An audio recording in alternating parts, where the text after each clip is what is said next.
Welcome back to the Growth Over Goals podcast. I'm your host, Jordan Montgomery. And today I'm with a dear friend who also happens to be an author, a speaker, a podcast host, and a teacher of all things leadership and culture. She just wrote her newest book, Culture Matters.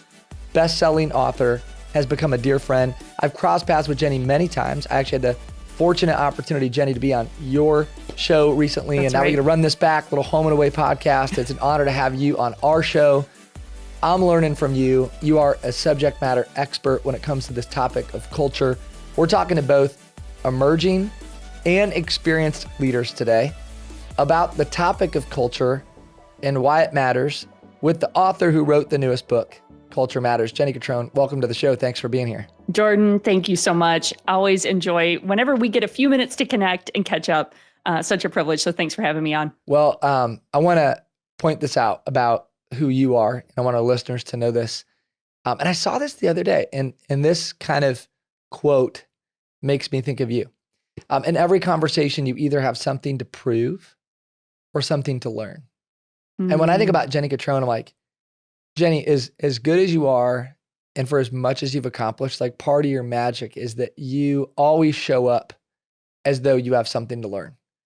Like There's a humility about you. You're open-minded.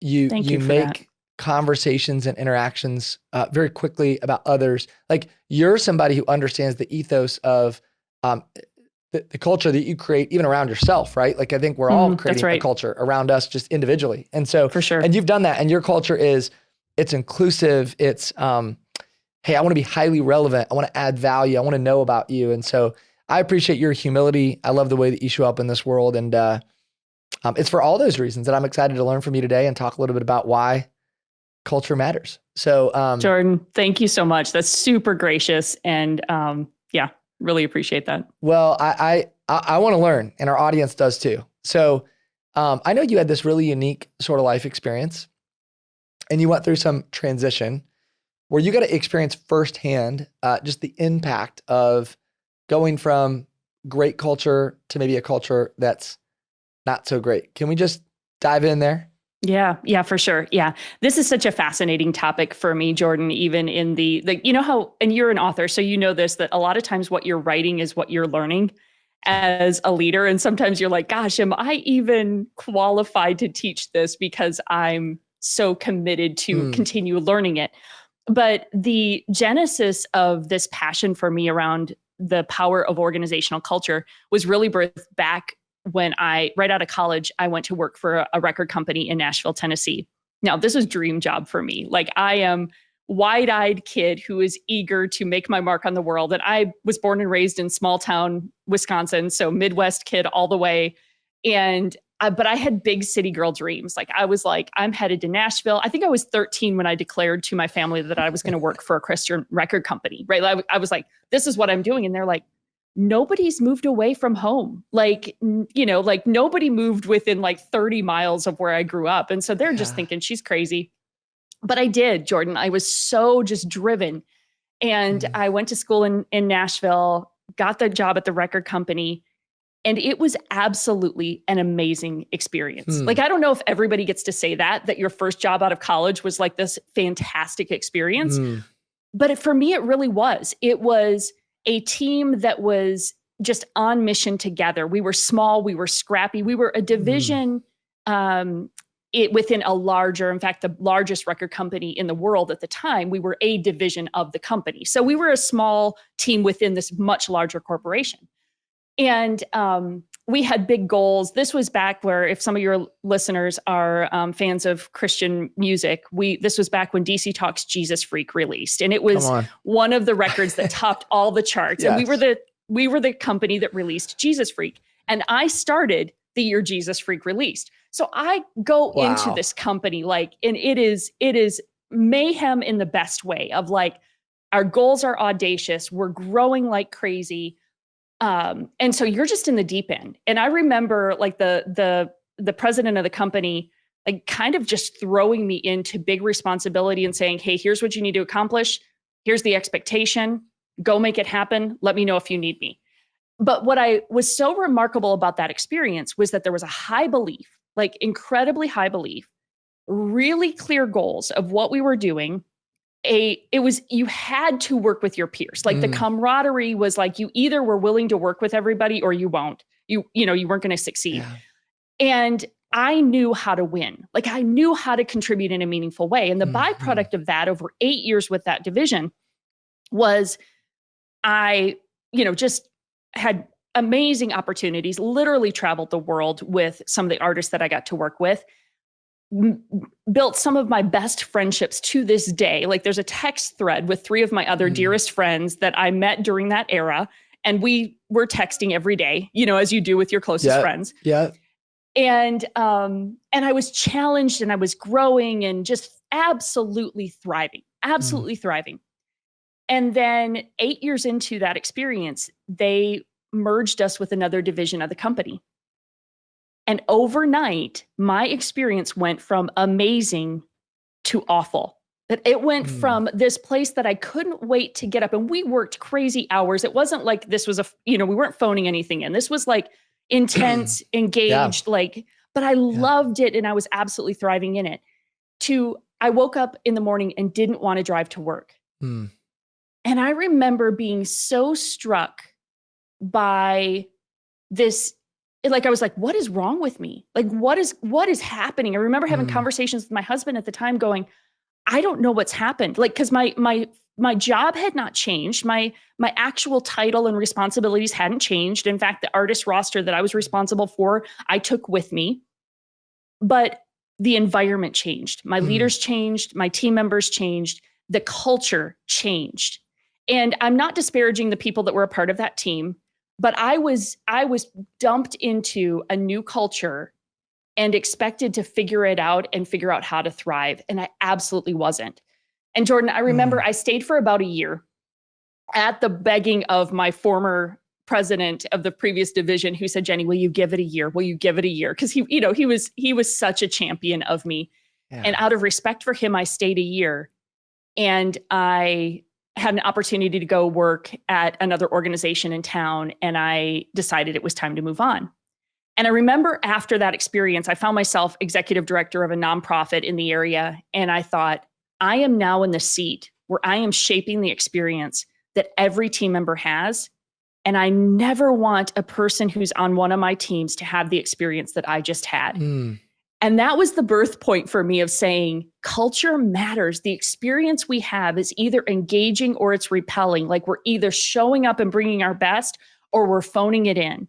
Yeah. And so much of that experience is shaped by every person on the team is shaping the culture, but the leader has disproportionate influence. And it just made me committed to saying, I got to figure this out because this is too important. We give our best hours of our best days to our work, and we need to be fulfilled in that. So good. We give our best hours of our best days to our work, and we should be fulfilled in that. You've given a lot of your best days and your best work to studying this topic of culture and of leadership. And so you've had a lot of experience in just, I'm sure, observing, assessing, analyzing, like what makes a really well-connected, thriving culture. And so let's dig in. And I'd like to get even a little bit practical for leaders today who are wanting to develop great culture, build great culture, who want to make culture matter to their organization. What do you see, Jenni, in a great, well-connected culture? And then what should leaders be thinking about as far as making culture better and making it matter? Sure.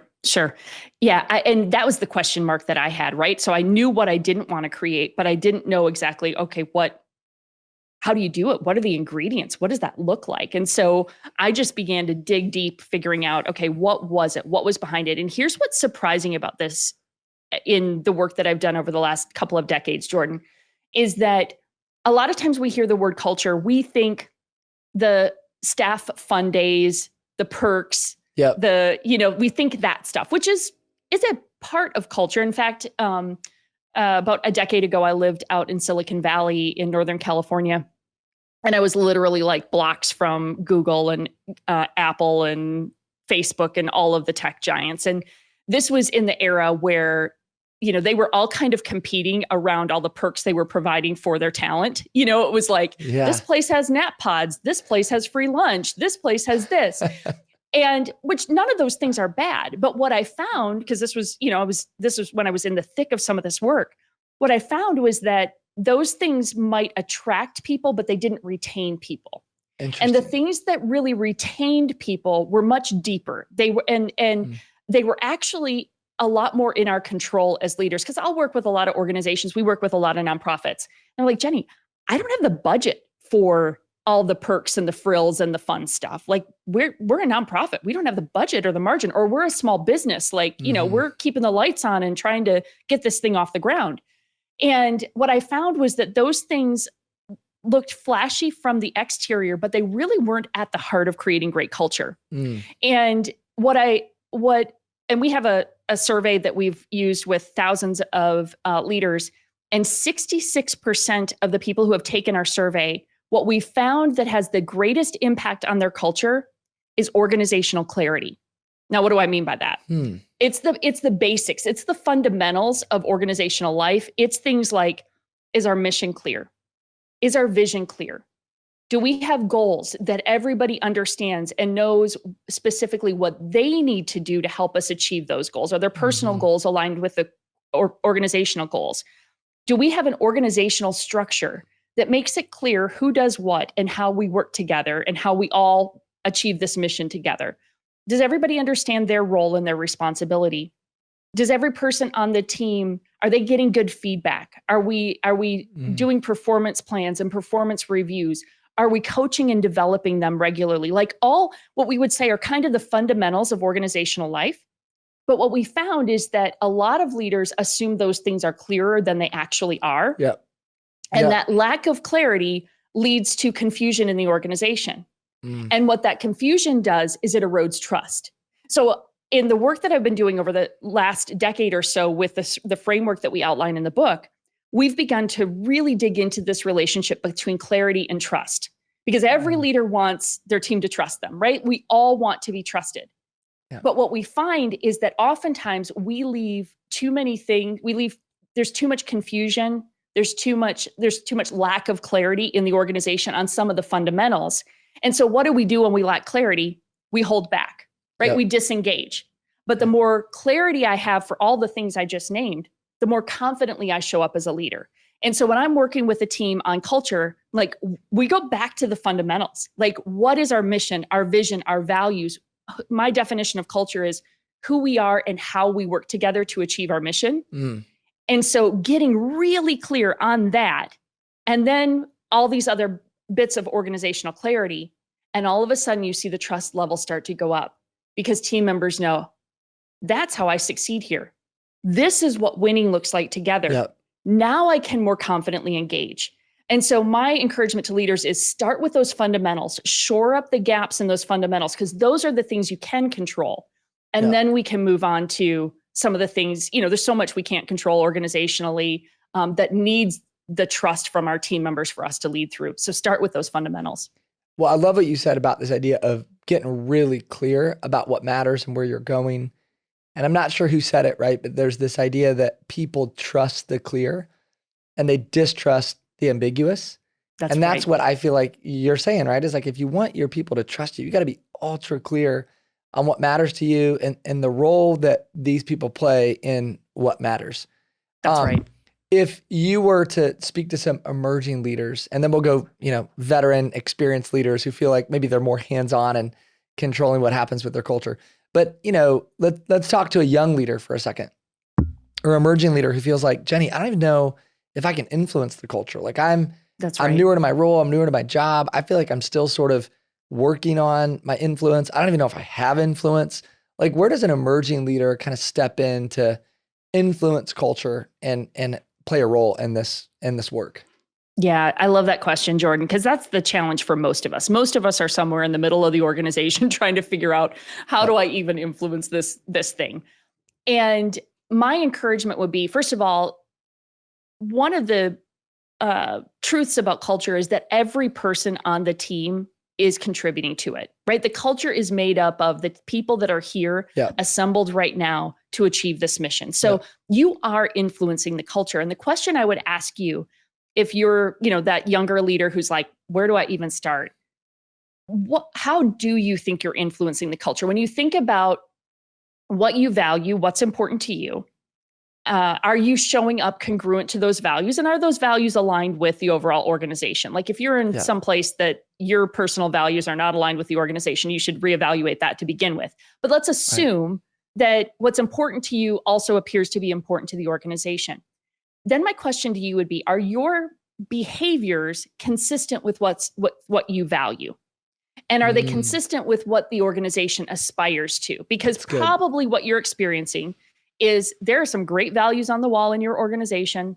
And you're like, yeah, you kind of roll your eyes because, a good majority of organizations, their values are aspirational. They probably need to do some deeper dive work on making sure they can get those actualized. But my encouragement to you would be, if you notice those values, you believe in those values, how can you start behaving congruent with those values and that aspiration? Like you living into what you look like at your best and what the organization should look like at its best. You choosing to say, I want to live into that. I want to operate by that.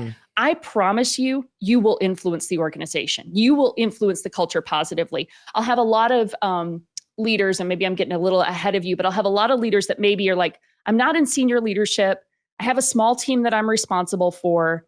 I feel like, what can I do? What can I do with that team? And it's the same coaching I just gave you individually, is saying, hey, influence where you have, impact where you have influence. Like who's the team that's right with you, and start operating from my favorite, quote about culture is what we look like at our best. Like just what do we look like at our best, and how do we do more of that? And even if it's 2 or 3 people in your small little team, or it's just yourself, what do we look like at our best? And I want to be that. And I promise you it's contagious. That's so good, Jenni. Yeah, I think about that idea that, there's this myth on leadership that you have to be in charge to lead. And, I think it's Craig Rochelle that talks about this idea of personal power and positional power. And that in the old days, it was like positional power like really mattered, in our work, when we're working with teams, what we're really starting to understand is that so often it's the people who have personal power who actually have the most influence. That's right. And oftentimes that's not the CEO or the owner. And so there's an emerging leader listening who needs to hear that and understand it, that when you have personal power, you can lead from anywhere. And I love that idea that culture is what it looks like when you're at your best. Let's talk about the veteran leader, experienced leader. We have some entrepreneurs listening, some owners, some high-level executive leaders. Okay, so clearly culture is your deal. You are so responsible for it. You know that. Talk to those folks about where they could step up and maybe do a better job of driving, changing, and growing culture. Yeah, so good. Here's an observation I made of myself literally today with one of my team members. So we're a small team. And I've had the privilege of leading some very large teams. And now I'm an entrepreneur of my own organization, and I've got a small, amazing team. But we noticed we onboarded a new team member in the last couple of months.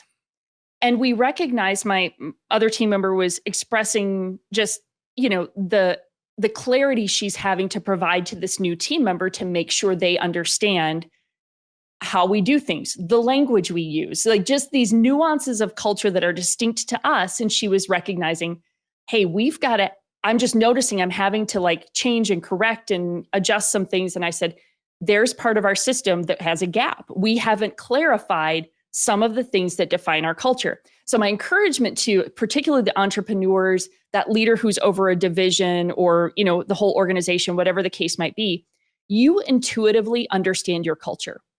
You instinctively go, that's us or that's not us. Yep. The problem is you can only reproduce that consistently with maybe up to a handful of employees, right? Because of proximity. And so if people are in proximity to you on a regular basis, they have time with you. It's kind of like 5-year-olds playing soccer. Everybody's around the ball together and moving together. Like there's, it's like you all just do everything together.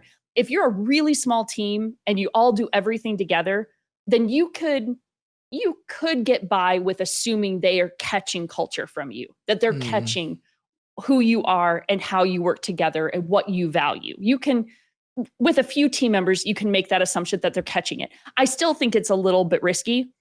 But so what I find for most of us is we have to fight to clarify, back to that word that is so critical in culture.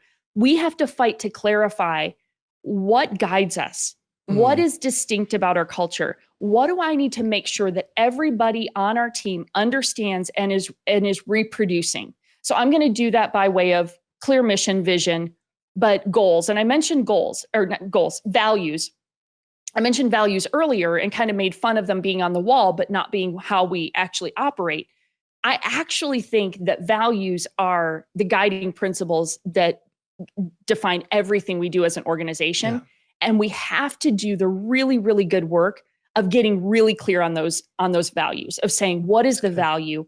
Why does it matter? What's my conviction? What's my belief? And especially if you're an entrepreneur or an owner or a senior leader, there's some values that you hold that are deep convictions to you. Like self-leadership is a value for me. Lead yourself well to lead others better. It's a mantra that I preach every day. And I'm preaching it to myself first of like, how am I growing? How am I learning? How am I making sure I'm setting a culture where we're committed to that so that we can serve the leaders we work with better? And so what's that belief? What's the conviction? And then what does it look like? What are the behaviors? What do I want to see team members doing that tells me that they're embodying the value I've defined? But the problem is we know all that intuitively, but we rarely do the work of defining it and then clarifying it for the team members. And that would be my encouragement to you, is really dig for, what do we look like at our best? Who are we? And how do we work together? What are those values that guide us? And with that clarity, then you want to actually teach it to your team. You don't want to expect them to just catch it. Yeah. You actually want to say, hey, here's who we are. Here's how we work together. Here's what's important. Here's why it matters. Here's what it looks like. And as you clarify that, team members go, oh yeah, that's us. And they begin to sniff out when we're inconsistent with that. And so that's my biggest encouragement to leaders is don't assume they get it, define it, and then teach it. As you're unpacking this, Jenni, I just keep thinking about this idea of over communicating, and I'm reminded that the cost of under communicating is always more significant than the cost of over communicating. So for leaders listening, like, let's have a willingness to be a little annoying. I would rather risk being a little annoying than be apathetic, and so I think I just keep hearing you say like over communicate and say it again and again and again with this idea that people need to hear something 7 or 8 times before it sticks. That's right. I don't think we could communicate our mission, vision, values enough. And if you're one of those leaders listening, you're like, yeah, you know what? I'm getting a hard time like from my team because I over communicate and like mission, vision, values, and like, oh, here Jenni goes again. Like here, I've always believed it's like, hey, if that's what you're getting, you're doing a good job, like that's exactly right. I'm like, do it until they mimic you, till they're making fun of you. Yes, be come on. Willing to look ridiculous. Yeah. Because that's when they start going, oh, she's serious. Like she actually means this. Now, I'm also making the assumption that you're also modeling it. You're not just preaching it, you're actually living it, right? But when they're finally kind of almost, rolling their eyes, but in a fun way. Like if they're rolling their eyes in a, like dismissive way, then you got a different issue to deal with. But if they're like repeating you and they're finishing your sentences and they're kind of joking, we know, lead yourself well to lead others better. Like they're just having fun with it. Then that they realize they're getting it. They're realizing the significance of it. It's so powerful. Yeah. Job well done, leader who's being made fun of. You're on the right path. So, that's right. Hey, Jenni, I want you to have the final word. And by the way, go order Culture Matters by Jenni Catron.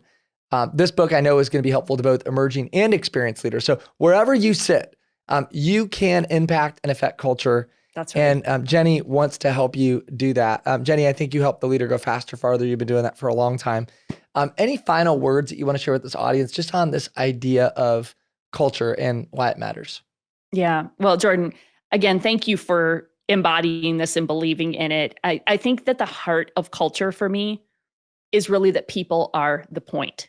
Mhm. And the irony of my whole story, and sometimes I just chuckle because I'm like, only God does this kind of work in you when I'm a firstborn A-type overachiever, hyper-driven, bit of a bulldozer, called heartless, in the early days of my leadership because I was so fixated on wanting to achieve for my sake. If I'm really, really honest about it, it was really all in pursuit of my own goals, my own ambition, and all of that's still in there. It's all the things I continue to wrestle with. But the irony and the beauty of my story is how very early on, I had a leader say to me, Jenni, if you want to work with people, you've got to learn to love them, to lead them. And I remember I think I looked at him like he was an alien because I was like, love people, to lead people. And remember, this is a corporate experience. And I have a vice president of the company telling me I need to love people, to lead them. And I will never forget, I walked away from that. I immediately went to a bookstore and I picked up my first John Maxwell book.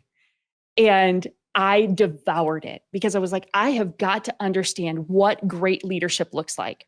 It's good. And that became the conviction for me, is that leadership, by definition, John would say leadership is influence, nothing more, nothing less. Yeah. That word influence means the power to change or affect someone.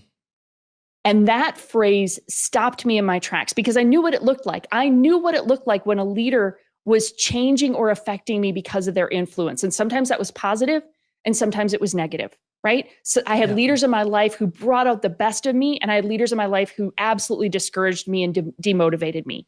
And I thought, I've got to be intentional about the trajectory of my leadership. How am I going to steward this influence to change and affect the lives of others? And that became the pursuit. That became the passion. And of course, I was doing that as an individual contributor. I was doing that, peer to peer with the leaders that I got to serve. And I, again, got a lot more wrong than I got it right. Sure. But I kept committed to it, of saying, what does this look like? Because when leaders lead well, it is absolutely extraordinary. And so that became the conviction around the culture work, is that the heart and the spirit of it is to steward the people that God has entrusted us to lead, to steward the people that we have been given influence with for this season to help us accomplish this mission we feel called to. And so that's the heart, that's the spirit behind the work. The framework gives you a process, because I deeply believe that everything meaningful needs a system and needs a process to do it well. And it's kind of counterintuitive, right? We think, love people, lead people, the relational, the influence side of things. But anything we care deeply about, we put a process in place to steward it well. So true. And that's what I want people to understand about culture, is that culture, like every other key initiative in your organization, it needs a system to support it and to help us do it consistently. So let the motivation be, I want to lead well. I want to steward the people that God has entrusted to me, because people are the point. Well, you're leading well and you've stewarded your gifts well. And I think you've also responded to the call on your life at this stage in your life really well. And Jenni, as you say that, I'm reminded of Luke 12:48, from everyone who has been given much, much will be demanded. And from the one who has been entrusted with much, much more will be asked. And I think, Jenni, you're living that out, as you steward your gifts and your talent. Well, Jordan, thank you so much. Thanks for how you pour into leaders. Like, from the first time I met you in person, you knew who I was. You approached me by name. This is at one of the high capacity leaders events a few years ago. And I thought, how does this individual know who I am? Like, goes out of your way to introduce me. And I felt so seen and valued in that. And I know you do that for every leader you encounter. And it's such an extraordinary gift. So thank you for getting the understanding the value and the significance of that people are the point. Well, listen, I think you and I are just getting started. I look forward to learning from you, hanging with you. We have more good stuff ahead of us in the future. And today our guests got to experience you, some who've already followed your work and maybe some for the first time. And regardless, it's a gift. And so thank you for your time, your energy, your insight. Thank you for writing the book, Culture Matters. If you haven't already ordered your copy, go order a copy of Culture Matters, Amazon, Barnes & Noble, Target, wherever you find a book, you can find Culture Matters. Jenni Catron, God bless you. Thanks for being here. This has been another episode of the Growth Over Goals podcast. I'm your host, Jordan Montgomery. Thank you for listening. Thanks for being here. If you found any value in this episode, I would love it if you would rate, review, subscribe to this podcast in an effort that we might move our mission of impact forward. I also want to say thank you to our producers, John Choate and James Roth of Storyline Multimedia, for all of the work that they do behind the scenes to make this podcast go. Be well, be great. Have a wonderful day.